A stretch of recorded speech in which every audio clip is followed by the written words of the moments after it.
Ta parole est la vérité. Sanctifie-nous par ta vérité. Père, quand tu parles, nos situations changent. Quand tu parles, nous sommes guéris.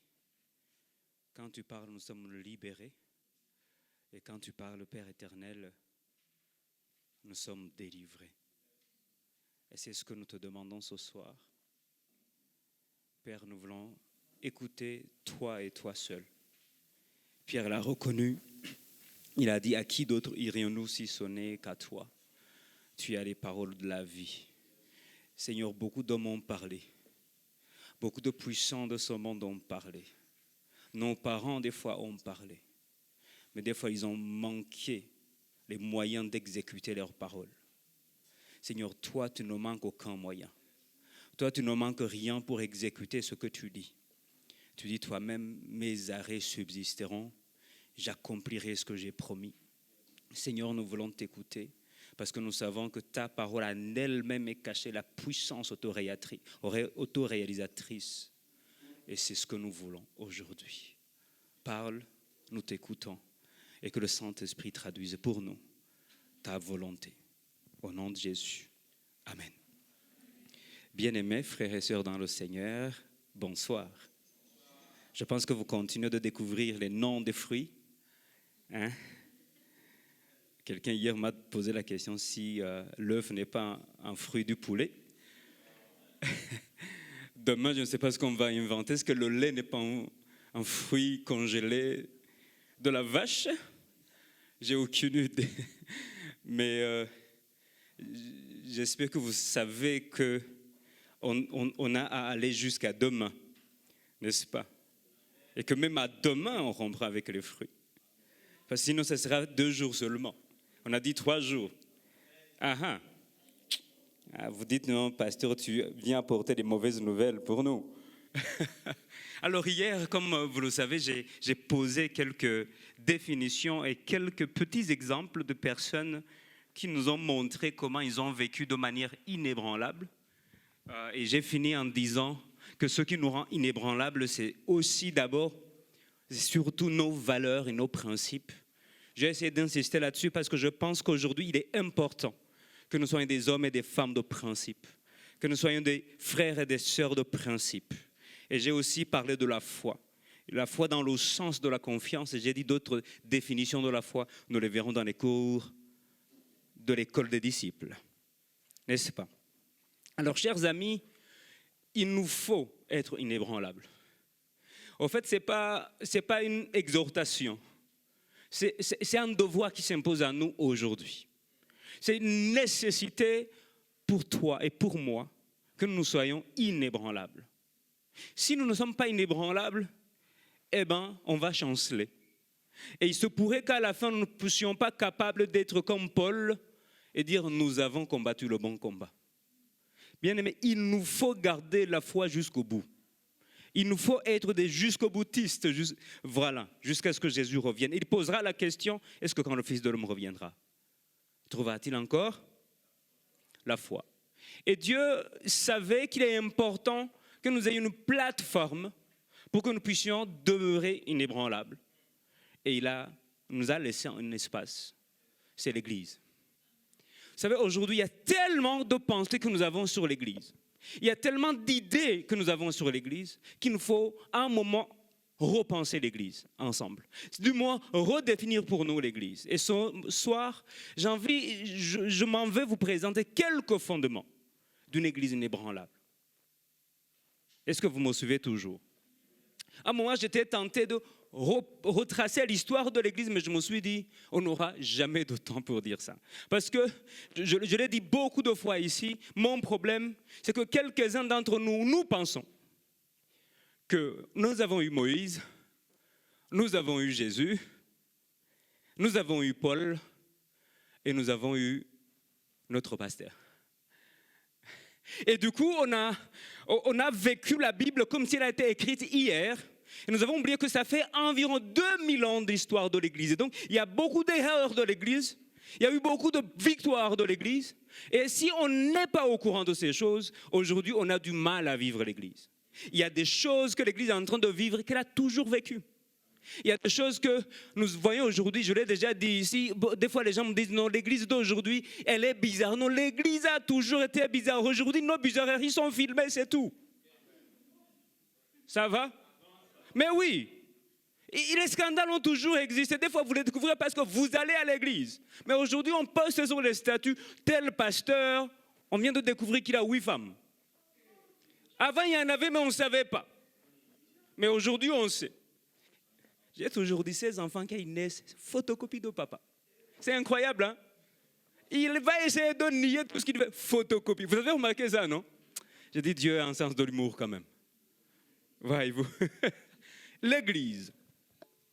Premier point, j'ai envie de définir et de positionner quelques détails sur l'église. Alors, la première mention de l'église dans la Bible, c'est où? J'aurais vu sur les réseaux sociaux que le mot église n'est pas dans la Bible. Vous avez remarqué ça, vous aussi, non? Non, aujourd'hui, on a envie de faire du buzz. Et vous voyez l'ignorance de la parole de Dieu. Ça fait peur aujourd'hui. Hein. Dites-vous qui nous bombardez avec l'église. Est-ce que ça existe dans la Bible? Matthieu 16, verset 18. Jésus, à un moment, se pose la question, il dit, mais les gens disent que je suis qui? Il se pourrait que vous aussi, à un moment, vous posez cette question. Vous voyez la dimension humaine de Jésus. À un moment, il vit son ministère, mais il se pose des questions. Les gens pensent que je suis qui? Et Pierre dit, ce qu'on appelle la confession de Césarée. Il dit comment? Tu es qui? Tu es le Christ, le Christ, le Fils de... Ah, mon Dieu. Ça, au fait, quand vous lisez par exemple l'évangile selon Marc, j'ai déjà introduit l'évangile selon Marc ici. Quand j'ai introduit, ce n'est pas pour faire genre. C'est pour que nous soyons capables d'aborder la Bible. Pierre, au fait, quand vous lisez l'évangile selon Marc, c'est le summum. Au fait, c'est comme s'il fait ça. Donc l'évangile selon Marc, il va fixer au centre la confession de Pierre à Césarée. Voyez-vous. Parce que c'est le moment où on est révélé. Bon, ils vous ont aidé. Hein? Et du coup, quand Pierre reconnaît qui est Jésus, il va dire, tu es heureux, fils de qui? Car ce n'est pas la chair et le sang qui t'ont révélé ces choses, mais mon Père. Et il va ajouter, et moi, je te dis, verset 18, hein, que tu es Pétros, et que sur cette Pétra, hein, je vais vous emmener un peu dans le grec, hein, je bâtirai... Ah, donc c'est dans la Bible. Je bâtirai mon église et que les portes du séjour des morts ne prévaudront point contre elle. Donc la première mention, d'ailleurs dans l'évangile, on n'en parle pas trop. Hein. Dans la première mention, c'est ici que se trouve l'église. Et si on avait tellement de temps, on allait montrer ce qui vient avant et ce qui vient après et voir comment Jésus va préciser et fonder l'église. Alors, ecclésia. Ecclésia vient d'un verbe en grec, ekaleo. Ek, vous connaissez ex, n'est-ce pas? Ça vient de là. Tout le monde connaît ex. Hein? Vous savez quand on dit exégèse, c'est sortir hors de. C'est conduire en dehors de. Chaque fois que vous voyez ex avant, c'est hors de. Quelqu'un dit, ah, mon ex, heureusement qu'il est dehors. J'ai toujours compris pourquoi les ex sont toujours diaboliques. Hein? Et des fois, elle est ex, oui, il est ex, c'est parce que c'est toi le diabolique. Or, et Kaleo, c'est appelé. Donc, c'est l'idée de ceux qui sont appelés à sortir de quelque chose. Ceux qui sont appelés à sortir des fois d'un système. Donc, c'est l'idée de sortir en dehors de... Et Jésus n'invente pas le mot. 5 siècles, environ 6 siècles avant Jésus-Christ, ce mot existe déjà. Donc, Église ou ecclésia, c'est l'institution centrale de la démocratie à Athènes, en Grèce. Ça va? C'est l'idée du Parlement d'aujourd'hui, dans nos pays. Ça va? Donc vous comprenez que c'est les gens qu'on a votés et qui sortent du peuple pour une fonction particulière, pour quelque chose de particulier. Donc cette assemblée, au fait, elle est l'assemblée des citoyens, je reviendrai tout à l'heure, qui se réunissent régulièrement. Ah, toi et moi, c'est qu'on n'est pas régulier. Oh. L'idée d'ecclésia, il y a quelque chose de régularité. elle avait 3 fonctions. Voter des lois, décider les guerres et gérer les finances de la cité. Dans l'église, on a aussi à voter des lois. Dans l'église évangélique au Maroc, nous avons un règlement. Vous avez les règlements à la chorale. Hein, si quelqu'un sort, voilà, des choses comme ça. Donc, c'est important. Il y a une assemblée pour voter quelque chose, mais aussi pour décider des guerres. Quand vous êtes dans une église qui ne sait pas décider ces guerres, vous allez souffrir. Ça va? Il y a des guerres, ça ne nous regarde pas. Ça se passe au Pakistan, ça ne nous regarde pas, ce n'est pas notre guerre. Et j'ai vu des églises qui combattent les guerres des autres. Non, non, parce que nous sommes à Athènes, nous ne sommes pas à Rome. Et donc les guerres, ça dépendra. Ça va? J'ai déjà commencé à poser les fondements, vous comprenez, non? D'une église inébranlable. Elle ne combat pas n'importe comment. Elle doit décider des guerres. Cette guerre, c'est la nôtre, mais celle-là, pas du tout. Ça va? Vous imaginez si on nous retrouvait quelques années, nous sommes en train de faire des va-et-vient dans la ville de Marrakech, on est contre le mariage. Ça ne nous regarde pas, c'est là-bas en Europe pour le moment. Ici, ce n'est même pas une question. Donc, on n'a pas besoin d'aller manifester contre ça ici. Même pour affirmer notre position, ça c'est autre chose. Mais on n'a pas à mettre des pancartes. Nous sommes de Jésus, la Bible est contre ça. On va vous regarder, mais qui vous a amené ça chez vous? Vous comprenez que c'est important des fois de discerner les guerres. Une église qui ne discerne pas les guerres, elle vous met en danger, vous. Parce que c'est peut-être pas là où vous êtes outillé en tant que soldat. Donc vous comprenez. Donc Jésus n'invente pas. Il fixe quelque chose qui existe. Et quand il le dit aux disciples, ils comprennent ce que ça veut dire église. Jusque-là, vous me suivez? Ok. Donc elle est faite de quoi? Je viens de le dire tout à l'heure, des citoyens qui se réunissent régulièrement. Et l'idée de citoyen ici pour les Grecs est centrale. Parce qu'un citoyen n'est pas n'importe qui. Vous avez la carte de citoyen parce que vous n'êtes pas esclave. Mais surtout, même si vous êtes grec, vous n'avez pas nécessairement et forcément le titre de citoyen. Au fait, vous êtes citoyen parce que vos parents étaient citoyens. Donc, quelque part, c'est la noblesse. Hein. Il y avait des règles pour être citoyen. Mais l'une des règles principales, c'est que vous étiez libre. Bien aimé, l'Église, c'est l'assemblée de ceux qui sont libres en Jésus. Si vous n'avez pas la liberté, vous venez dans notre Église et vous n'êtes pas libre. Si vous n'êtes pas en Jésus, vous êtes un chiffre dans notre Église, vous n'êtes pas reconnu en tant que membre de l'Ecclésia. Alors, revoyez votre décision.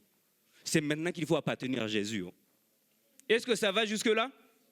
Et du coup, comprenez pourquoi Jésus va enchaîner le verset 19 en disant « Ce que vous lirez sur la terre », et vous comprenez la logique, n'est-ce pas? Parce qu'ils se rassemblent pour voter des lois, gérer des guerres, gérer des finances. Il est en train de dire, vous avez exactement le même statut. En tant qu'Église, vous aurez un positionnement, vous aurez quelque chose à faire et ça sera de l'autorité. Je reviendrai plus tard. L'Église, vous n'êtes pas n'importe qui. Jésus est en train de dire, tellement que vous m'appartenez, vous êtes des citoyens libres, ce que vous lirez sera lié. Ce que vous délirez, voilà pourquoi il faut venir vendredi. Maman est malade, on va prier ensemble. Ce qu'on va lier sera lié en tant qu'Église. Ça m'étonne que quelques-uns viennent comme des touristes. Hein, et ne comprennent pas ça. Je suis venu en disant, j'ai un mandat, ce que je lirai ce soir va être lié. C'est un mandat de Jésus, il ne vient pas de moi. Vous me suivez toujours? Alors, dans le langage chez les Juifs, l'idée de lier, de délier, c'est l'idée d'interdire ou permettre. C'est l'idée d'enseigner ce qui est légal ou illicite. C'est dans l'Église qu'on apprend ce qui est légal ou illicite. Hein? Ça va? Du coup, l'Église désigne donc les citoyens de ceux qui ont des interdits et des promesses. C'est l'idée de vivre à part. C'est ceux qui vivent autrement. Ceux qui se comportent autrement. Et c'est l'idée de la sanctification. La sanctification, il y a l'idée de s'écarter, couper. Ceux qui sont coupés des autres. Au fait, vous n'êtes pas coupés des autres géographiquement. Vous êtes coupés des autres dans votre manière de vivre. Vous êtes coupés des autres dans la façon d'être. Et ça, les Juifs, à un moment, eux, ils comprennent que notre terre promise, c'est là où nous sommes. Et voici, nous sommes sanctifiés ici. Mais l'exil va venir. Ils vont comprendre que notre manière de vivre n'est pas géographique. C'est comment être juif en Babylone. C'est comment être peuple de Dieu en Syrie. C'est comment être peuple de Dieu à Athènes. Et là, on va comprendre que finalement, l'idée de la sanctification, ça ne se passe pas dans cette église. Donc, vous comprenez que je vous ai toujours dit, vous ne m'impressionnerez jamais ici. Impressionnez-moi là-bas, dans votre sanctification là-bas. Ça va? Je peux continuer? Dans l'Ancien Testament, donc, il y a ce qu'on appelle la Septante. Je ne sais pas si vous avez déjà entendu ça. C'est au fait une traduction en grec de l'Ancien Testament. Je n'ai pas le temps de vous expliquer d'où ça vient, tout ça. C'est l'idée de traduire le mot kahal. Kahal, c'est ce que vous allez trouver dans la plupart de la Bible où on vous dira, c'est l'idée de la convocation. Quand je te donne une convocation, je ne te demande pas si tu peux venir. Je te dis, viens. Ça va? Donc une église, c'est une assemblée de ceux qui sont convoqués. Dieu ne dit pas, est-ce que tu peux venir s'il te plaît? Il te dit, viens. Ça va? Et du coup, ce n'est pas qu'une simple convocation. Lisez Lévitique, lisez comment on va instituer les fêtes. Je n'ai pas le temps de parcourir ça. Il va vous dire, par exemple, le sabbat, que ça sera une convocation sainte. Lévitique 23. Hein? Le sabbat va être une convocation. Vous devez célébrer le sabbat et c'est une convocation sainte. Voilà pourquoi j'ai toujours dit, quand nous sommes ensemble, nous sommes une assemblée sainte. Et ça change notre manière d'être dans l'église. C'est une convocation sainte.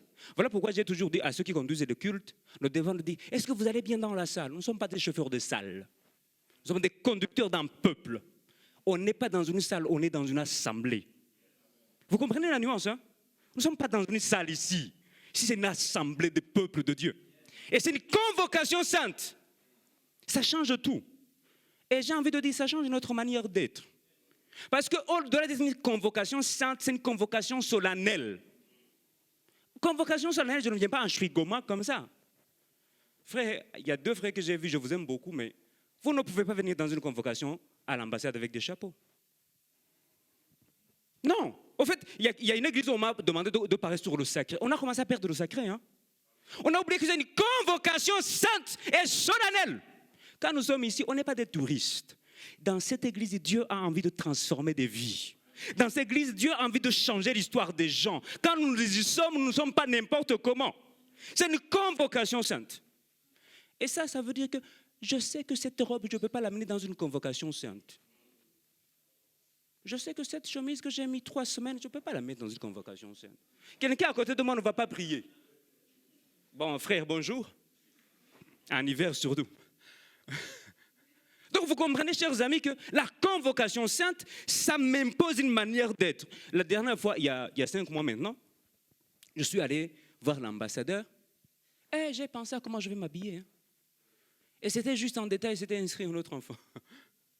Je m'imagine s'il m'avait appelé en disant, viens me voir dans mon bureau. Là, je suis sûr que j'avais même ajouté une cravate. Si l'ambassadeur m'appelle. Mais des fois, nous venons comment ici? Est-ce que vous comprenez qu'on a perdu l'idée de convocation sainte, convocation solennelle? Ici, on ne vient pas s'amuser. Je peux ajouter quelque chose? Comment on ne peut pas tenir 2 heures dans un culte?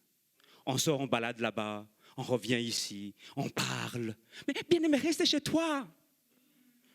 Au fait, l'idée de convocation, c'est que la réunion dépendra de celui qui m'a convoqué. Vrai ou faux? S'il dit, tu t'assois, il ne te propose pas de café, tu dis, il y a un café ici? Non, vous ne savez pas pourquoi vous avez été convoqué. Donc, je jouerai le jeu de celui qui m'a convoqué. Bien aimé, est-ce qu'on peut sortir de ces choses? Dire, je suis dans un lieu saint, et c'est une convocation sainte, et c'est une convocation solennelle. Ma manière d'être change tout. Nous sommes en train de vous rendre inébranlable. Et je pense que si vous voyez l'Ancien Testament, il y a des gens qui ont méprisé les lieux saints et qui ont eu des problèmes. Et peut-être vous n'allez pas en avoir des problèmes physiquement ce soir. Mais peut-être il y a beaucoup de choses qui retardent parce que vous n'avez pas la crainte des lieux saints. Quelques-uns viennent parce que c'est un rendez-vous. Au fait, on va se trouver à l'église et après l'église. Ah! Ce n'est pas une convocation sainte. Hein? Vous en avez fait une affaire. Et ça n'a rien. Vous n'êtes pas loin des vendeurs dans le temple. Mais oui. Pourquoi? Parce que vous connaissez le principe derrière, non? L'idée du sacrifice, c'est que je viens chez moi avec un bœuf. C'est que je viens chez moi avec un poulet. C'est que je viens chez moi avec une colombe. Mais non, je vais l'acheter en face. Et du coup, vous avez perdu la valeur du sacrifice. Parce que l'idée du sacrifice, c'est que je me battrai dans la route avec mon bœuf, il verra l'herbe, il voudra brouter, je le tirerai. Le temps que j'arrive à Jérusalem, au temple, j'ai bossé. Et c'est ça le sacrifice. Jésus est en colère, pourquoi? Parce qu'on a commencé à transformer les choses, on a même perdu la valeur du sacrifice. Et des fois, à l'église, on a perdu la valeur de pourquoi on vient à l'église. Vous venez pourquoi? Vous êtes venus quoi ce soir pourquoi? Pour regarder ce qui se passe. Ou c'est une convocation solennelle et sainte. Kahal, convocation solennelle. Donc, bien aimé, c'est un rassemblement effectif du peuple de Dieu. C'est une assemblée, donc, des saints. Et dès le moment que nous sommes ensemble, on sait qu'il y a des choses que Dieu va faire. Et dès le moment qu'on sait qu'il y a des choses que Dieu va faire, je m'apprête pour que Dieu les fasse. Des fois, j'ai pitié des conducteurs, on nous supplie. Est-ce que tu peux prier? Est-ce qu'on a besoin de vous dire prier? Vous êtes venus pourquoi alors si vous n'avez pas envie de prier? Mais reste, merci. On n'est pas des chauffeurs de salle ici. On va te demander de prier, tu pries ou tu ne pries pas, ce n'est pas mon problème. Tu as dépensé du transport pour rien alors. Est-ce qu'on peut grandir un peu? On n'a plus besoin de... S'il te plaît, est-ce que tu sais pourquoi tu es là? Non, si tu as quitté chez toi, tu sais pourquoi. Sinon, mon ami, il y a des Netflix. Dès le moment qu'on est là, on doit avoir la conscience de ce qui va se passer. On doit avoir la conscience de l'importance de ces lieux. Ça va? Donc, cette robe qui dérange les frères, c'est une convocation sainte. Ça va? Donc, quelqu'un s'éloigne de Dieu à côté de toi dans l'église. Vous êtes venu dans l'église perdre les gens. Est-ce que vous comprenez le danger que vous encourez? Vous comprenez? Si quelqu'un te disait, oh, Seigneur, pardonne-moi encore la convoitise dans l'église, il ne devrait pas faire ça. Est-ce qu'on peut évoluer? Ok. Quelques fondements donc d'une église solide. Maman, tu m'as piqué mon verset. 1 Corinthiens 3:11. Dans ce débat, pour moi, le premier fondement est simple, c'est le Christ. Dans ce débat où nous sommes de Paul, nous sommes d'Apollos, les Corinthiens, c'est une église problématique. J'ai déjà dit, à un moment, autant de quelques historiens qui viennent juste au 2e, 3e siècle, on vous dit, quand on dit à vous que vous corinthianisez, c'est que vous êtes quelqu'un de problématique. C'est un verbe qu'on a forgé. Hein. J'espère qu'on ne va pas forger je ne sais pas moi, marachianiser ou je ne sais pas. Oui. On dit, car personne ne peut poser un autre fondement que celui qui a été posé, et c'est Jésus.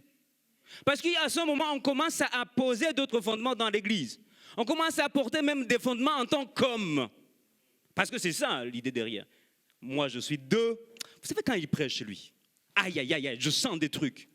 Frère, j'aime beaucoup, Maïbel aimait dire ici, le sentiment. Ce que vous sentez là, ça vous ment. À un moment, quand vous grandissez dans l'église, vous n'êtes pas dans les sentiments. Vous êtes dans la vérité connue de la parole de Dieu. Voyez-vous, au fait, dans l'église, je n'ai pas senti. Vous sentez quoi? Ce n'est pas le lieu de sentir, c'est le lieu de prier. Ça va, non? Et Éphésiens, vous savez, Paul est tellement, j'ai envie de dire, concerné par le devenir de l'église. Vivement que nous ayons les sous. Comme ça, l'intendant va suivre la prédication tranquille. Donc, dans Éphésiens 2, verset 20, on est tenté. Et d'ailleurs, il y a beaucoup de gens qui ont commencé à dire que Paul n'a pas écrit ça. Parce qu'on connaît comment Paul parle. Et il dit ici, vous avez été édifiés sur le fondement des apôtres. Au fait, Louis II a mal traduit. C'est le fondement des apôtres prophètes. C'est comme ça. Il n'y a pas le « et ». Donc on ne sait pas, jusqu'à aujourd'hui on se pose la question, est-ce qu'il voulait dire le fondement des apôtres et des prophètes, ou c'est les apôtres qui ont aussi le caractère prophétique? On n'a aucune idée de ce qu'il a voulu dire. Et des fois ce n'est pas grave. Mais il est en train de dire, au fait, le plus important, d'ailleurs, ces hommes-là, le plus important c'est que Jésus soit quoi? La pierre angulaire. Dans d'autres versions, vous allez voir que c'est la pierre qui va servir de repère. Ça va? Notre voiture, c'est à partir de cette pierre-là qu'on va monter tout ce qui est nécessaire. J'ai vu une architecte en face de moi. Donc, elle sait de quoi je parle.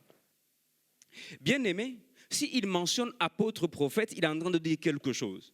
Jésus est en train de construire son église par le Saint-Esprit, parce que c'est le Saint-Esprit qui appelle. C'est le Saint-Esprit qui équipe les ministères. Bon, cette semaine, on parlera de ministères, ne vous rassurez pas. Ne vous en faites pas. Et je reste convaincu vraiment que pendant cette saison, il y a quelques-uns qui vont être fixés, les appels clairs, les ministères clairs. Et quand je dis ministère, ce n'est pas forcément ici. Hein. Pensez-le bien. Je dis, je sens l'onction de la prédication, mon Dieu. Peut-être pas. Et du coup, c'est vraiment l'idée de dire, le Saint-Esprit est à l'œuvre et vous connaissez la mission du Saint-Esprit. C'est quoi? Glorifier Jésus. C'est aussi simple que ça. C'est tout. Dès le moment où le Saint-Esprit est, s'il n'a pas la mission de glorifier Jésus, ce n'est pas le Saint-Esprit. Non. Si quelque chose est en train de se faire au nom de Jésus et que ce n'est pas selon Jésus, il y a un problème. Ça va? Je le disais un jour aux intercesseurs, des fois, on est en train de prier au nom de Jésus dans des prières que Jésus ne valide pas. Vous imaginez si je viens au nom de Papa Collins, il faut que tu me donnes ça. Il n'aime pas j'ai envie de dire quoi? L'escroquerie. S'il est à l'aise avec l'escroquerie, je peux aller à son nom. Mais vu que je sais qu'il n'est pas à l'aise avec l'escroquerie, je ne peux pas venir. Au nom de Jésus, tu sois détruit. Jésus ne détruit pas les gens. À un moment, ils ont demandé, veux-tu qu'on envoie le feu? Il dit, vous ne savez pas ce que vous demandez. Hein? Parce que des fois, nous envoyons trop de feu. Hein? Est-ce que Jésus est d'accord? Je pense peut-être qu'à ce moment, il vous conduit à ça. Le Saint-Esprit vous y conduit. Mais n'envoyez pas le feu par mimétisme. Parce que des fois, il n'est pas d'accord qu'on envoie le feu. Au lieu d'envoyer le feu, il dit, va le chercher. Va l'amener à Jésus. Mais c'est facilité, non, envoyer le feu. J'envoie le feu. Un jour, était là prier qu'il envoie le feu dans sa maison. Je dis, c'est pas chez moi que tu envoies le feu quand même. Hein? Première des choses donc, le fondement central, c'est Jésus. Dès le moment que vous voyez dans une église que Jésus n'est pas au centre, fouillez. S'il vous plaît, fouillez. Dès le moment que vous voyez les hommes sont au centre, fouillez. Dès le moment que vous voyez les mariages sont au centre, fouillez. Le célibataire. Dès le moment que vous voyez que l'argent est au centre, fouillez. C'est Jésus au centre. Je l'ai déjà dit ici, vous entrez dans des églises, je reviendrai tout à l'heure. Le culte s'arrête parce que le prédicateur arrive. Moi, j'ai été dans une église comme ça. Hein. J'ai participé dans un culte quelque part. Le conducteur a conduit, il voit le pasteur arriver. Le gars, il est perturbé. Perturbé de quoi? Maman Pat, merci beaucoup. Hein. C'est un homme comme nous autres. Nous sommes des hommes. Il n'y a rien d'autre. Un culte ne peut jamais être orienté vers quelqu'un d'autre si ce n'est Dieu. Et des fois, on a fait des cultes sans le savoir. Hein. N'est-ce pas?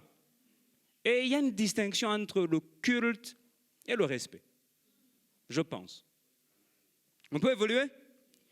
Un autre fondement de l'Église, je n'ai pas besoin de marteler là-dessus, c'est ce qu'on trouve dans Acte 2, verset 42, c'est les 4 piliers de l'Église. Ça, dès le début, on a clarifié ça. Dans une Église, qu'est-ce qu'on doit avoir? Il persévérait dans quoi? L'enseignement des apôtres, la communion fraternelle, fraction de pain et les prières. J'aime beaucoup, c'est au pluriel, hein? Les prières. Donc, l'enseignement des apôtres, ça veut dire la fidélité doctrinale. Dans une église, vous devez vérifier, est-ce qu'ils enseignent, même s'ils parlent bien. Vous savez, il y a des gens qui parlent des foutaises, mais bien. Vous l'avez remarqué, non? Et je l'ai dit ici, je le dis souvent aux anciens, il ne faut pas confondre un bon orateur et un bon prédicateur. Il y a des gens, ils peuvent te vendre sur le téléphone et te dire, c'est l'archange Gabriel qui l'a fait. Tu vas l'acheter. Mais c'est parce qu'il sait bien parler. Mais ça n'a rien à voir. Donc, l'enseignement qui n'équivaut pas à l'enseignement. En fait, quand on dit l'enseignement des apôtres, c'est l'enseignement de ceux qui ont vu Jésus et qui sont en train de transmettre la parole. Ici, c'est l'idée de la fidélité à la parole de Dieu. La communion fraternelle, c'est que les membres de l'Église, les membres de la communauté se rencontrent, mais surtout se soutiennent. Ah, j'aime beaucoup le ministère de la diaconie. C'est une des choses qui m'a fait aimer l'Église évangélique au Maroc. Le fait qu'on a un cœur pour ceux qui souffrent. Donc, les membres de l'Église se rencontrent. Et le faire Église, la communion fraternelle a tout son sens dans ce. Quand vous êtes dans une Église où il n'y a jamais de communion fraternelle, vous êtes en danger. L'Église, nous sommes faits pour être ensemble, pour s'encourager mutuellement. Et il y a tellement de choses que la parole de Christ habite abondamment parmi vous, au milieu de vous. C'est important, ça veut dire que vous êtes ensemble et c'est au milieu de vous et c'est parmi vous qu'il y a la parole. Il y a des choses que j'ai mal interprétées parce que je ne connaissais pas. Mais en étant dans la cellule, je dis, ah, donc c'est ça. Ah, j'ai vu Siméon et j'en vais être content.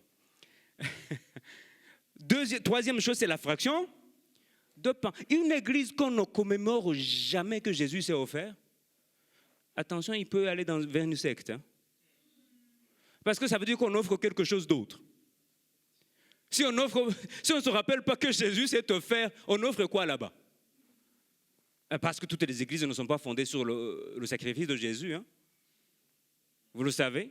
En fait, ma mission aujourd'hui, c'est vous inviter à collaborer avec les responsables pour bâtir une église solide. Mais aussi que vous soyez capable de discerner les églises solides. En ligne, il y a tout. En fait, ma troisième mission, c'est vous faire comprendre que l'église ne se limite pas au culte. L'église ne se limite pas à une prédication. Vous ne connaissez pas, je sais que vous suivez beaucoup d'hommes de Dieu. Vous ne pouvez dire que vous le connaissez parce que vous avez entendu sa prédication. En dehors de prédication, il est qui? Ah, vous les connaissez en dehors de leur prédication? Vous connaissez qu'ils ont des bureaux 5, 4, 3?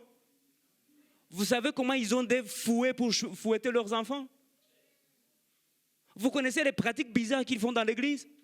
Donc, vous ne pouvez pas limiter une église saine à ce que vous écoutez que dimanche. L'église saine, c'est tout ce qui est autour. Et c'est très important que nous soyons avisés là-dessus.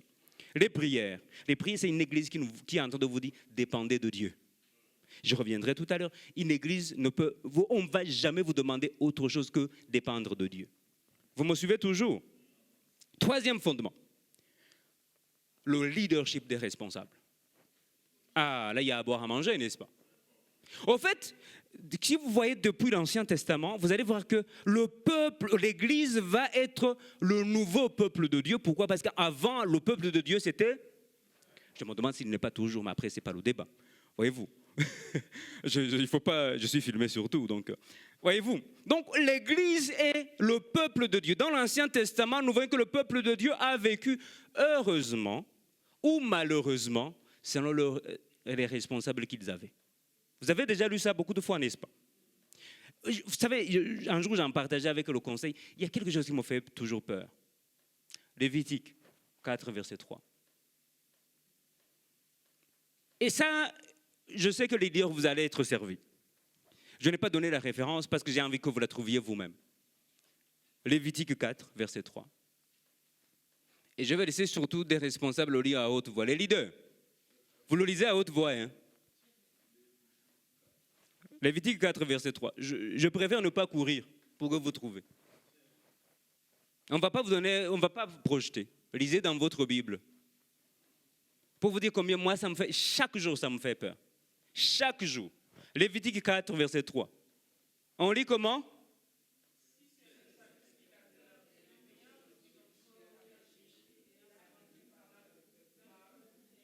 Et il a rendu par là comme qui? Ah, il y a même des versions qui vont dire et par la suite, il induit le peuple en erreur. Ça veut dire que dès le moment que le responsable ou les responsables sont fautifs, le reste est déjà contaminé. Ah! Est-ce que vous êtes sûr que la semaine prochaine, vous êtes responsable de département? Parce qu'il se pourrit, vous avez des problèmes dans le département à cause de vous. Et chaque fois que je lis ce verset, moi je tremble. En fait, je suis toujours souriant quand je vois les gens courir dans les responsabilités. Vous n'avez aucune idée des engagements que vous prenez et comment Dieu va vous prendre au sérieux. Et surtout comment vous allez en répondre. Et du coup, beaucoup sont en train de penser aux privilèges. Oh, quand je serai responsable. Je suis en train de dire, une église saine, hein? Regardez la qualité des responsables. Regardez les décisions des responsables. Regardez le vécu des responsables. Ça va? Et d'ici celui-là pêche, il induit par là même tous ceux qui les dirigent. Je vous donne quelques exemples. Quand vous lisez 2 Rois, à partir du chapitre 22 et suivant, vous connaissez quelqu'un qui s'appelle Josias. Un jeune homme qui va être roi 8 ans. C'est incroyable, hein? Il y a quelqu'un qui m'a dit, il y a ceux qui sont vraiment bien nés. Hein? Et Josias va proposer, il va être quelqu'un d'intègre, mais il va aussi réformer le culte en Israël. Je n'ai pas le temps de lire le passage, hein, vous pouvez le marquer quelque part. On va voir que Josias, vous avez dit Osias. Bon, vous n'êtes pas loin du royaume. Hein? Josias, 2 Rois 22 et suivant. Qu'est-ce qui va se passer? Il va chercher l'Éternel, mais surtout, il va démolir toutes les idoles. Ça va? Et à cause de ce qu'il vient de faire, Dieu va leur donner une période de paix. À cause de sa responsabilité en tant que roi, Dieu va leur promettre et Dieu va les aider à faire un retour à l'alliance. Mais vous savez ce qui est étonnant? Dieu même va retarder la punition qu'il devrait faire. Oh, donne-nous des responsables dans cette église où Dieu dira, je ne peux pas laisser ça arriver à cause de tel. Il cherchait tellement Dieu que Dieu a dit, je veux retarder ma colère. Oh, je cherche ces responsables-là. Je cherche les leaders dans une église où, malgré beaucoup de ce qui pouvait arriver, ils vont se tenir de telle sorte que Dieu retarde les sanctions. Vous savez ce qui est étonnant? Son fils. C'est tout l'inverse. Joachim. Et là, c'est à partir à la fin du chapitre 23 et suivant. Joachim, hein, par exemple, vous allez voir que c'est très important des fois de lire la Bible autrement. Hein, parce que par exemple, Jérémie 36 va mentionner ce que Joachim a fait. Donc Jérémie est prophète au temps de... parce que nous lisons de manière séparée, n'est-ce pas? Et donc, ce qu'on ne dit pas chez les rois, vous allez voir que dans Jérémie, on va bien le préciser. Parce que Joachim, c'est bref, un chapitre dans le livre des rois. Mais Jérémie va détailler, chapitre 36. Et à un moment, il va dire, Jérémie, vous connaissez son secrétaire? Son scribe. C'est Baruch. Ah, je vous étonne comme ça. Hein. Jérémie avait quelqu'un qui écrivait ses prophéties. Il s'appelle Baruch. Hein, Baruch veut dire celui qui est béni. Hein. Barak, vous avez entendu Baraka ici, n'est-ce pas? C'est la bénédiction. Baruch. Et du coup, dans Jérémie 36, Jérémie va donner une prophétie, il va l'envoyer à Joachim. Vous savez ce que Joachim a fait? J'aime beaucoup le mot qui est là. On dit, il prit un canif, il déchira le rouleau de la prophétie, il le brûla. Et dès le moment qu'il a brûlé, la suite, c'est qu'on vous dira, le peuple n'a même pas eu peur de la prophétie. Ils ont continué à vivre ce qu'ils vivaient. Parce que dès le moment que le roi n'a pas de crainte, pourquoi le peuple aurait de crainte? Dès le moment que dans une église, il y a de l'impudicité instituée, tout le monde va le faire. Mais oui. Et du coup, si le roi lui-même a déchiré la prophétie, et il a brûlé, voilà. Mais qui sommes-nous pour... J'aime beaucoup, hein? Et vous allez voir, ce qui est étonnant, c'est que le jugement qui avait été retardé au temps de son père, Dieu va changer. David dit, hey, j'avais dit de te retarder, non? Maintenant, à cause de toi. Maintenant. Déportation en Babylone. Oh, épargne-nous de tels responsables. Donc, c'est important que vous ayez dans une église, que vous vérifiez quels sont les responsables. Parce que ce que je vivrai dans cette église dépendra de leur vie. Dépendra de leur qualité morale et spirituelle. Ça va? Vous devez discerner qu'est-ce que c'est une église inébranlable. Et donc, les qualités morales et spirituelles des responsables sont centrales dans une église. Très centrales. Je l'ai déjà dit ici beaucoup de fois, vous avez le gars qui est le gros donateur de l'église. Tant qu'il fait entrer l'argent, le pasteur va prêcher tout contre ce que le gros donateur fait. Sauf ça, j'allais dire. Contre tout, sauf ça. Et quand vous faites ça, vous allez être 1000 fois sanctionné. Hein? Je vous ai parlé de un. J'ai dit à quelques-uns, il y a des églises où on a les bancs des accusés. Vous connaissez ces bancs? Les bancs des suspendus. Quand vous arrivez dimanche, vous savez que le banc là-bas. Ça aussi, vous comprenez que c'est une église quand même Discutable. Hein? Parce que Jésus n'humilie pas. Hein? Non, non. Quand vous êtes humilié dans une église, faites attention. Ça va? Et donc, j'ai envie de vous montrer quelques points de prudence que c'est important de vérifier quand vous êtes dans une église ou vérifier si vous êtes en tant que responsable, vous n'êtes pas en train de faire ça. Parce que nous voulons construire une église inébranlable. Ça va? 1 Timothée 3, vous connaissez le passage, tournez la Bible là-bas, et Tite aussi, chapitre 1er. Vous gardez là où vous voulez. En tout cas, c'est similaire. Paul va dire à Timothée, qui est un jeune pasteur, tu veux installer les responsables, il faut qu'il soit époux d'une seule. La condition, ce n'est pas le mariage. La condition, c'est la fidélité dans le mariage. Ah, c'est très important. Parce qu'il y a des gens qui ont mal lu. Hein. On dit, non, mais tu ne peux pas être responsable, tu n'es pas marié. 1 Timothée 3, c'est faux. Lisez bien le passage. Il dit, il faut qu'il soit... En fait, j'aime beaucoup une version qui dit, il faut qu'il soit mari fidèle. Parce qu'il y a celui qui a une seule femme, mais... Ah. Donc, vous voyez un responsable là-bas, vous dites, hey, ici dans cette église, on a 50 bureaux et sans culpabilité. Au milieu des responsables, je suis en danger. Et si vous faites ça, arrêtez. Parce que vous êtes en train de mettre l'église en danger. Ça va? Époux fidèle d'une seule femme. C'est chaud, hein? J'aime beaucoup cette traduction. Hein? Époux fidèle, pas fidèle à 2. Parce qu'il y a ceux qui sont fidèles à 2. Hein? Fidèle à 3, fidèle à 4. Mais il dit fidèle d'une seule. Rappelez-vous de Jésus, il dit, il n'en était pas ainsi. Oh.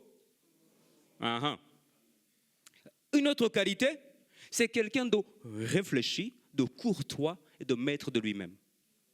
Ah, respo. Tu aimes qu'on t'appelle respo, non? Tu es courtois? Vous comprenez la courtoisie, ce que ça veut dire? Ou bien quand vous êtes là-bas, c'est les autres qui doivent être courtois envers vous, mais vous jamais.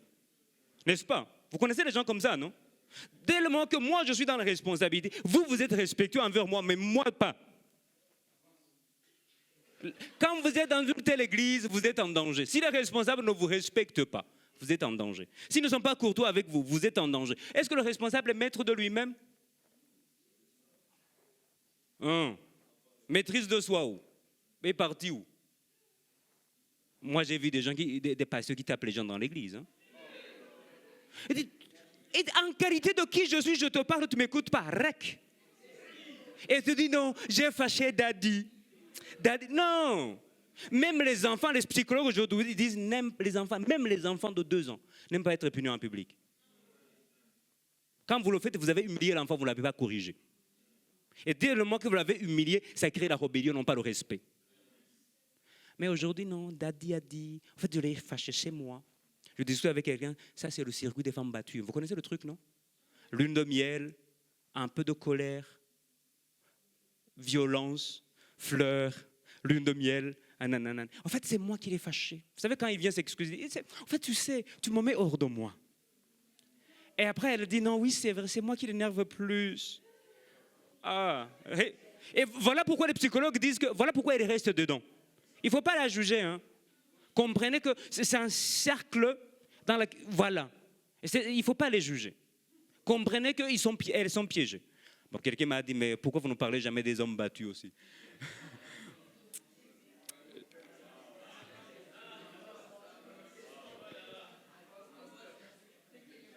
Et malheureusement, ils souffrent le plus parce qu'eux, ils ne peuvent pas le dire.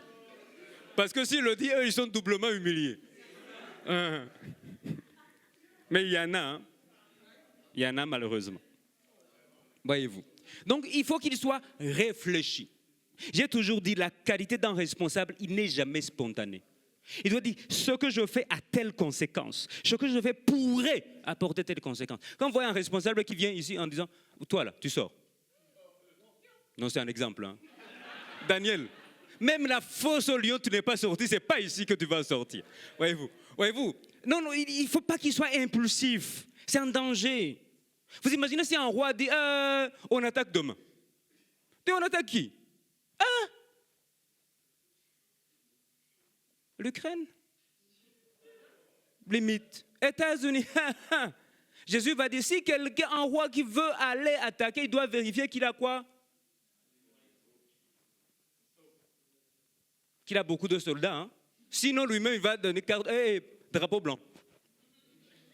Donc, et nous, responsables, vous ne pouvez jamais engager les gens sans réflexion. Et dans une église où les responsables ne sont pas irréfléchis, même les fidèles ne sont pas réfléchis, même les fidèles ne le sont pas. On doit apprendre à dire, si je pose tel acte, il aura telle conséquence ou telle autre conséquence. Si vous avez une église où on fait les choses à l'improviste, il se peut que vous soyez en danger. Ça va? Dans la liste de ce qui doit être, on dit aussi, il ne peut pas aimer le vin et les querelles.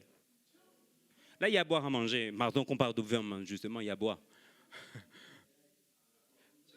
Ici, la question, ce n'est pas qui ne doit pas boire. Ce n'est pas ma théologie, ce n'est pas mon problème. Mais je peux en parler parce que je sais que je n'ai pas de problème là-dessus. Mais quand même, j'ai eu un témoignage de quelqu'un qui devrait venir dimanche prêcher. Le gars, il a bu. Et apparemment, le pasteur a dit, est-ce que vous avez vu que le prédicateur est ivre? Donc le pasteur a inventé une prédication sur le coup parce que le prédicateur a bu le matin. Hein. Et le problème, c'est quoi? C'est qu'on dit au début, c'est un petit verre. J'ai toujours dit, ça dépend de la taille du verre. C'est toujours un verre. Et la fameuse excuse, même Paul a dit à Timothée, est-ce que vous avez des problèmes d'estomac, vous? Il a dit, c'est parce que vous avez des problèmes de santé, n'est-ce pas? Ah, vous avez des problèmes de santé? C'est quand tu as des problèmes de santé, non, qu'il a dit. Il dit, je sais que tu as un problème. Donc, de temps en temps, parce qu'à ce moment, c'est considéré comme les médecins, c'est considéré comme un remède à ce moment. Bon, je pense que les médecins connaissent l'histoire de la médecine, un tout petit peu. À ce moment, c'est considéré comme un remède. Aujourd'hui, on va dire, mon ami, va acheter paracétamol, prends. Ce n'est pas l'alcool à ce moment. Et le jour où tu en as envie d'en boire, c'est le moment qu'il ne faut pas boire. Mais oui, j'ai participé à une réunion. Si vous me suivez, tant pis pour vous. J'ai réussi à une réunion où j'ai vu des pasteurs déséquilibrés. Ils parlent, ça va? Je dis, hey! En fait, je me suis dit, si ce jour-là, j'étais fragile dans la foi, j'allais quitter. J'allais quitter. Ou le pasteur, sa voix a mué à cause de l'alcool. Hey! Et ce jour-là, les commentaires qu'on est en train de faire, regardez bien, quand vous avez bu, ce que vous dites, vous le dites sobrement. Vérifiez, ça, vous savez que c'est un problème. Il y a des choses qu'on se permet de faire parce qu'on a bu, qu'on ne ferait pas quand on n'a pas bu. Donc c'est un problème. Donc vaut mieux éviter. Écoute, je suis pas en train de prêcher contre l'alcool. Mais quand même, il dit, il ne doit pas aimer.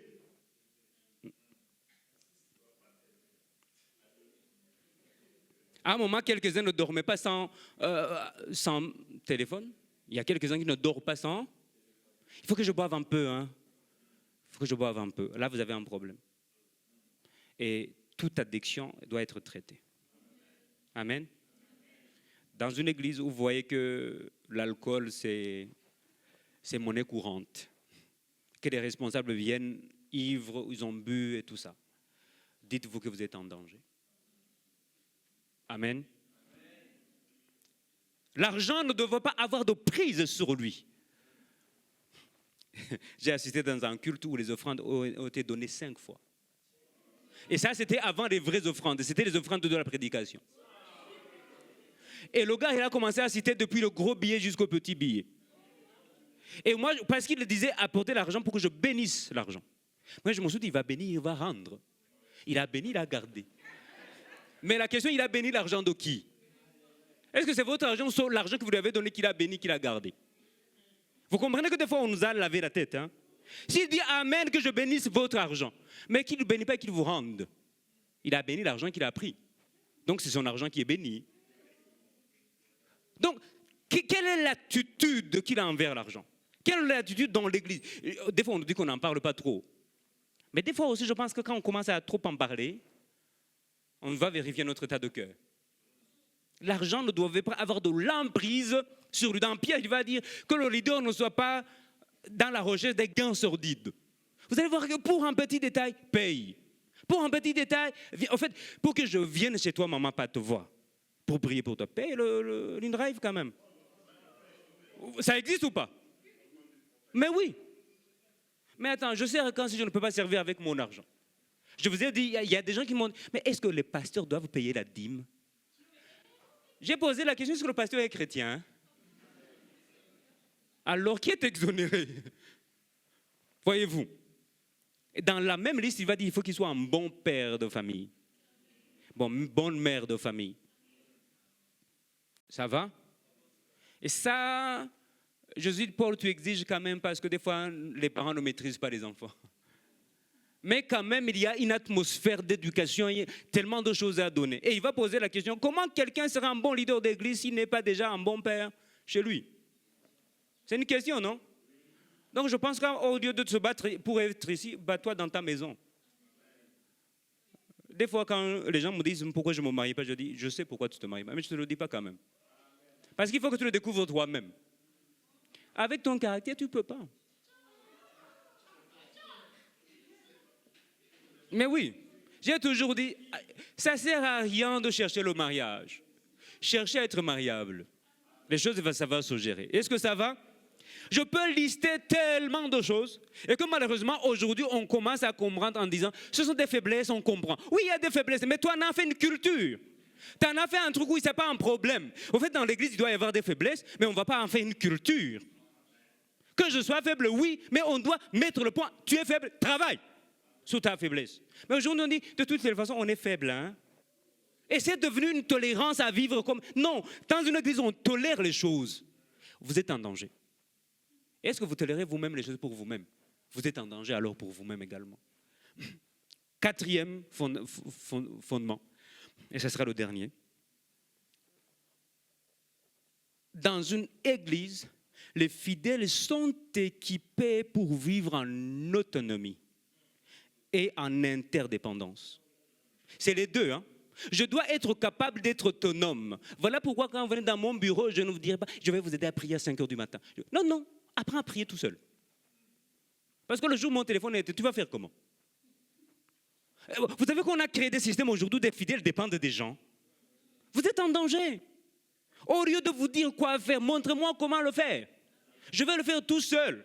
Oh, tu sais, il y a un mystère caché dans le truc de... Mais explique-moi le mystère. Comme ça, moi-même, j'avais appliqué cette théorie. Mais le problème, c'est qu'aujourd'hui, on veut dépendre et on a créé des intermédiaires. Moi, j'ai toujours dit, voilà pourquoi je n'aurais pas eu le temps de parler de la réforme, par exemple.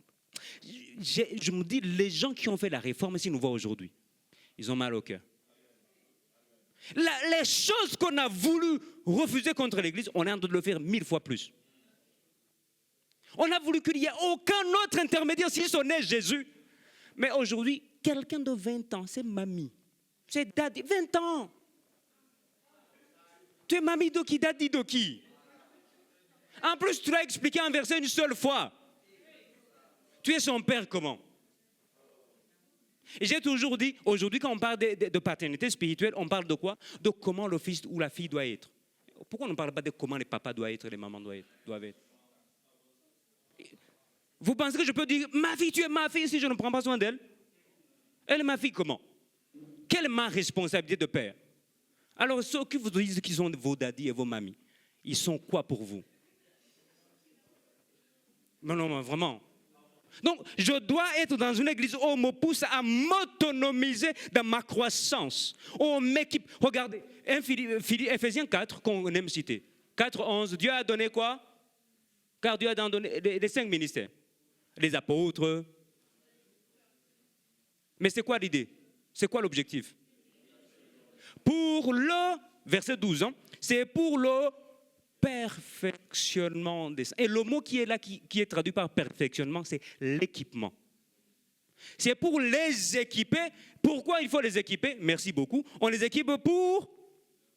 J'aime beaucoup Parole vivante. Elle va dire, tous ces dons ont été accordés pour le perfectionnement des chrétiens, afin qu'ils soient tous convenablement équipés pour leur service, et que chacun soit rendu capable d'exercer son ministère en vue de la formation du corps de Christ. En fait, on doit vous équiper pour que vous soyez quand même vous-même capable de servir. Je vous montre, en fait, il faut prier à 5 heures. Mais pourquoi? Non, prier à 5 heures seulement. Les enfants d'aujourd'hui, ils rebellent comme ça. Vous posez les questions trop. Je dois poser la question, c'est parce que c'est mon salut en jeu. Attendez. C'est ma vie éternelle en jeu. Tu ne peux pas faire ce que je ne comprends pas. Vous connaissez quand vous venez dans mon bureau, non? La troisième règle, la liberté. Tu dois comprendre ce que je te dis. Et tu as le droit de poser la question sur ce que je te dis. Et tu dis, je ne suis pas d'accord. Ah, aujourd'hui, rébellion des fils. Chers amis, à un moment, il va falloir que vous ouvriez les yeux. Les parents qui sont là, je ne suis pas sûr qu'ils donnent les ordres en disant, je ne veux pas te faire comprendre. Exécute seulement. Non. À un moment donné, à un enfant, on doit lui expliquer pourquoi on lui interdit ce qu'on lui explique. On lui interdit. Ça va? OK. Pour finir, ça me reste 4 minutes. Vous êtes pressés? Ah oui, quelques-uns ont dit oui. Dans leur cœur. 3 aspects de l'Église, pour finir, inébranlable. Il y a tellement de choses que vous devez analyser aujourd'hui pour être dans une église saine. Et je ne suis pas en train de faire l'apologie de mon église. Nous avons aussi des choses à faire ici, hein. Je vous rassure. Mais quand même, il y a des choses qu'on ne peut pas discuter dans une église. Il y a des choses. Le leadership de l'église est central. Il y a des gens, ils sont oppressés dans l'église, d'autres libérés dans l'église. J'apprends qu'on peut suspendre quelqu'un parce qu'il n'est pas venu. Parce que tu devrais d'abord me prévenir que tu ne devrais pas être au culte. Tu es en train de te rebeller. Tu es sorti de ma couverture spirituelle. Votre couverture spirituelle, elle est où? Même dans votre maison, vous n'avez pas de couverture spirituelle, vous l'avez sur la ville. Oh, j'ai des choses à dire, mais bon, il faut qu'on passe. Non, c'est important, chers amis, pour qu'on soit dans une église inébranlable, parce que c'est à nous de faire attention à ces choses. Et je le dis aux leaders, je le dis à chacun d'entre nous, aidons-nous ensemble à construire une église inébranlable. Et c'est très important qu'on comprenne quelle est notre partition à jouer. Les musiciens, vous comprenez partition, j'espère. Ils disent oui, même clé de sol, clé de fa. Premier aspect de l'église que j'aimerais mentionner, je ne mentionnais que 3. La première, c'est que l'église est l'épouse de Christ. Et si dire épouse de Christ, on est en train de dire que Jésus est mort pour elle, mais bien plus qu'il l'aime. Bon, j'allais dire que vous allez dire amen, parce que vous êtes membre de l'église. Donc, dire que je suis épouse de Christ, je suis en train de dire que Jésus s'en occupe. C'est très important. Jésus s'occupe de son église. J'ai toujours dit à quelques lieux où je suis responsable et qu'on voit les gens paniquer, vous n'aimez pas les gens plus que Dieu lui-même. Donc si Dieu laisse ça arriver, il sait comment les choses vont se passer. Leader, arrêtez de vous tuer à la tâche. Hein. Faites ce que vous pouvez, le reste là, Jésus le fera. Il s'en occupe. Ça va? Donc dès le moment qu'on dit que Jésus est l'époux de l'église, rappelez-vous de Éphésiens, il va dire qu'il la sanctifie et il la prépare pour qu'elle soit sans tache ni ride. Donc on doit comprendre qu'est-ce que ça veut dire. Ça veut dire que l'église est le cœur même de Jésus. En tout cas, si quelqu'un n'a pas de problème, son épouse est au cœur de sa vie. Les mariés, amen. Vous êtes peu nombreux ce soir. Je vous dis quelque chose, je l'ai déjà dit ici. Même mon père ne peut pas mal parler à mon épouse. Vrai ou faux? Parce que si quelqu'un porte atteinte à mon épouse, il porte atteinte à moi. Je vais dire, papa, va parler à mal ton épouse, pas à la mienne. C'est moi qui l'ai épousée. Et donc vous devez comprendre que nous sommes église, que personne ne peut nous toucher comme ça. Non. Quand je me connais membre de l'église, oh, on ne peut pas me toucher aussi simplement. Ça concerne Jésus. Quand quelqu'un me touche, il touche à Jésus. Je suis son épouse. Il s'en occupe. Comment quelqu'un peut brimer? Ah non. Badix, ça va? Parce qu'apparemment, il faut vous inscrire, il fait le coaching comme ça. Hein? On ne peut pas la toucher comme ça. Hein? Vous touchez à Badix. Ah, hein? Vrai ou faux? Non. Chers amis, vous devez comprendre là où vous êtes. Je suis l'épouse de Christ. Si quelqu'un ose me toucher, il y a quelqu'un qui va se lever en ma faveur. Je suis l'épouse de Christ. On ne me touche pas comme ça. Ça va? Ça, quand vous marchez, vous devez vous en rappeler. Non, on ne peut pas me toucher comme ça. Voilà pourquoi j'ai toujours dit aux gens, arrêtez de vivre dans la psychose. Non. quelqu'un qui m'a doté avec son sang. Il ne m'a pas doté avec des pagnes. Hein? Il ne m'a pas donné avec cabri. Hein? Il m'a doté avec son sang. Je suis l'épouse de Christ et donc il veille sur moi. Bien aimé, quand on a ça, on doit comprendre le cœur de l'Église. Deuxième chose, dès le moment que je suis l'épouse, deuxième aspect, ça suppose que j'ai l'autorité déléguée. Il n'y a pas quelqu'un qui peut représenter valablement ici Papa Collins que son épouse. Même à Ariel, on peut douter. Mais quand son épouse dit, hey, il n'aime pas ça, on sait qu'il n'aime pas. Elle a dit. Donc, chers amis, tu dois marcher en disant, je suis l'autorité déléguée de Christ. Et il a dit, voilà pourquoi ce que vous délirez aura été déjà lié, délié. Et ce que vous lirez, ainsi, comprenez que nous avons une autorité en tant qu'Église. Et dans une Église, on ne vous rappelle pas ces choses, vous êtes en danger.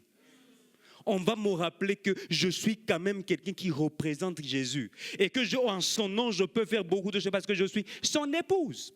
L'épouse, c'est quelqu'un qui connaît l'intimité plus que n'importe qui. Ça va? Est-ce que vous comprenez votre positionnement? C'est important. Dernière des choses, l'Église est victorieuse. Elle est par défaut, rappelez-vous ce que je dis, dans l'assemblée à Athènes, c'est l'assemblée de qui? Des citoyens. Les citoyens, c'était des personnes libres.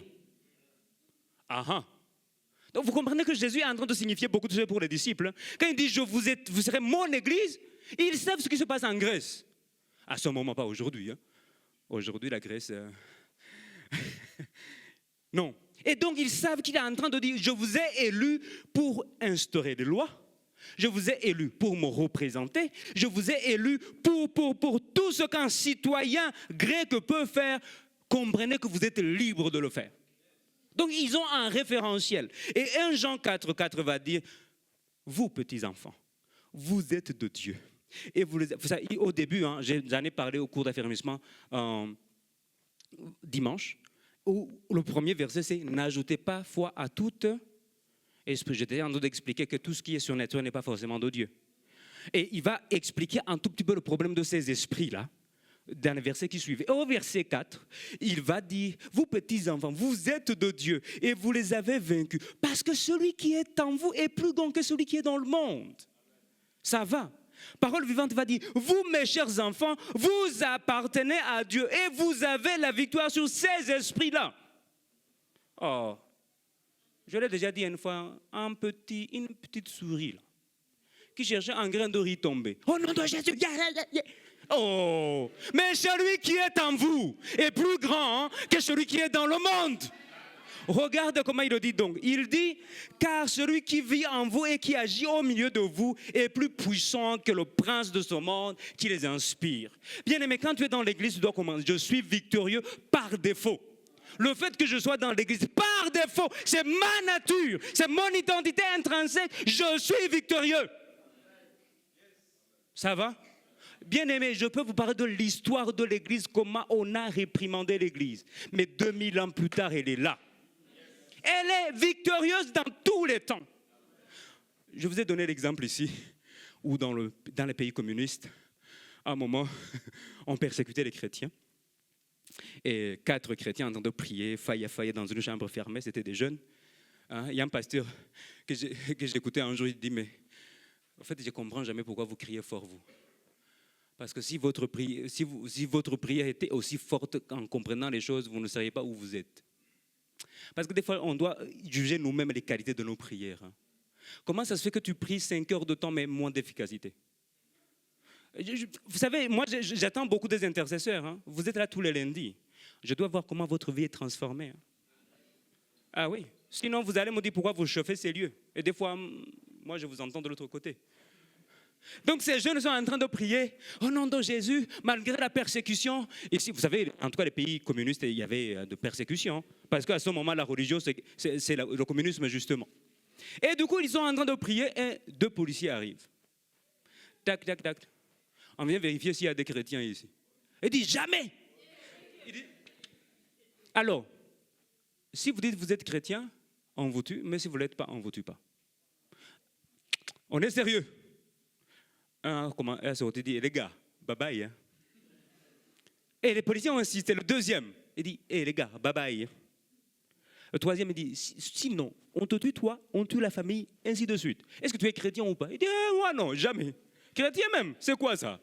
Il est parti. Ça reste un. Il dit, est-ce que tu es chrétien ou tu n'es pas chrétien? Il dit, je suis chrétien. Tu es chrétien ou tu es chrétien? Il dit, je suis chrétien. Vous me tuez pas. Ils ont fermé la porte. On va prier ensemble. On cherchait les vrais chrétiens ici. Ah!